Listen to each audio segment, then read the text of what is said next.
Do you have an audience interested in additive manufacturing? Are you also looking for new and innovative ways to monetize your traffic?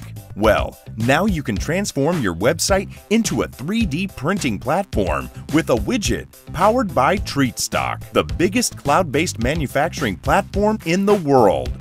Embed the widget in just a few clicks, and your users will be able to instantly place orders on your site and have their designs made to high quality with fast turnarounds. How does it work? To launch the widget, visitors need to first upload their STL or PLY files.